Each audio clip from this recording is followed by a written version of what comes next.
ಮೊಹಮ್ಮದ್ ಘೋಷಣೆ ದೊಡ್ಡ ಮಟ್ಟದಲ್ಲಿ ಚರ್ಚೆಗೆ ಕಾರಣವಾಗಿತ್ತು. ಇನ್ನು ಇದೇ ವಿಚಾರಕ್ಕೆ ಸಂಬಂಧಪಟ್ಟಂತೆ ಗದಗದಲ್ಲಿ ಎಂಎಲ್ಸಿ ಯತೀಂದ್ರ ಹೇಳಿಕೆಯನ್ನ ಕೊಟ್ಟಿದ್ದಾರೆ. ಏನು ಹೇಳಿದ್ದಾರೆ ಅಂತ ನೋಡ್ತಾ ಹೋಗೋದಾದ್ರೆ, ಈ ರೀತಿಯ ಘೋಷಣೆಗಳೇನು ಹೊಸದೇನು ಅಲ್ಲ.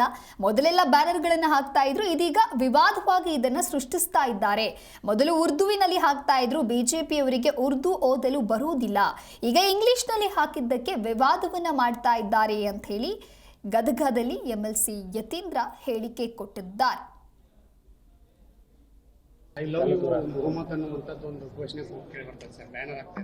ಅದೇನಿದು ಹೊಸದಾಗಿ ಏನಾಗ್ತಿಲ್ಲ, ಮೊದಲು ಕೂಡ ಹಾಕ್ತಿದ್ರು.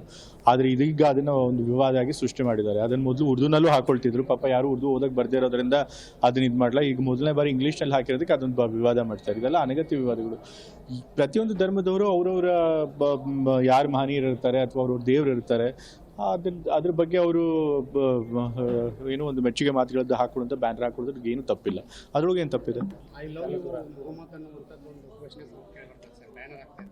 ಅದೇನಿದು ಹೊಸದಾಗಿ ಏನಾಗ್ತಿಲ್ಲ, ಮೊದಲು ಕೂಡ ಹಾಕ್ತಿದ್ರು. ಆದರೆ ಇದೀಗ ಅದನ್ನ ಒಂದು ವಿವಾದ ಆಗಿ ಸೃಷ್ಟಿ ಮಾಡಿದ್ದಾರೆ. ಅದನ್ನ ಮೊದಲು ಉರ್ದುನಲ್ಲೂ ಹಾಕೊಳ್ತಿದ್ರು, ಪಾಪ ಯಾರು ಉರ್ದು ಓದಕ್ಕೆ ಬರ್ದೇ ಇರೋದ್ರಿಂದ ಅದನ್ನ ಇದು ಮಾಡಲ್ಲ. ಈಗ ಮೊದಲನೇ ಬಾರಿ ಇಂಗ್ಲೀಷ್ನಲ್ಲಿ ಹಾಕಿರೋದಕ್ಕೆ ಅದೊಂದು ವಿವಾದ ಮಾಡ್ತಾರೆ. ಇದೆಲ್ಲ ಅನಗತ್ಯ ವಿವಾದಗಳು. ಪ್ರತಿಯೊಂದು ಧರ್ಮದವರು ಅವರವರ ಯಾರು ಮಹನೀಯರು ಇರ್ತಾರೆ ಅಥವಾ ಅವ್ರವ್ರ ದೇವರು ಇರ್ತಾರೆ, ಅದ್ರ ಬಗ್ಗೆ ಅವರು ಏನೋ ಒಂದು ಮೆಚ್ಚುಗೆ ಮಾತುಗಳದ್ದು ಹಾಕೊಳ್ಳುವಂಥ ಬ್ಯಾನರ್ ಹಾಕೊಳ್ಳೋದ್ರಿಗೆ ಏನು ತಪ್ಪಿಲ್ಲ. ಅದ್ರೊಳಗೆ ಏನು ತಪ್ಪಿದೆ? ಅದೇನಿದು ಹೊಸದಾಗಿ ಏನಾಗ್ತಿಲ್ಲ, ಮೊದಲು ಕೂಡ ಹಾಕ್ತಿದ್ರು. ಆದರೆ ಇದೀಗ ಅದನ್ನ ಒಂದು ವಿವಾದ ಆಗಿ ಸೃಷ್ಟಿ ಮಾಡಿದ್ದಾರೆ. ಅದನ್ನ ಮೊದಲು ಉರ್ದುನಲ್ಲೂ ಹಾಕೊಳ್ತಿದ್ರು, ಪಾಪ ಯಾರು ಉರ್ದು ಓದಕ್ಕೆ ಬರ್ದೇ ಇರೋದ್ರಿಂದ ಅದನ್ನ ಇದು ಮಾಡಲ್ಲ. ಈಗ ಮೊದಲನೇ ಬಾರಿ ಇಂಗ್ಲೀಷ್ನಲ್ಲಿ ಹಾಕಿರೋದಕ್ಕೆ ಅದೊಂದು ವಿವಾದ ಮಾಡ್ತಾರೆ. ಇದೆಲ್ಲ ಅನಗತ್ಯ ವಿವಾದಗಳು. ಪ್ರತಿಯೊಂದು ಧರ್ಮದವರು ಅವರವರ ಯಾರು ಮಹನೀಯರು ಇರ್ತಾರೆ ಅಥವಾ ಅವ್ರವ್ರ ದೇವರು ಇರ್ತಾರೆ,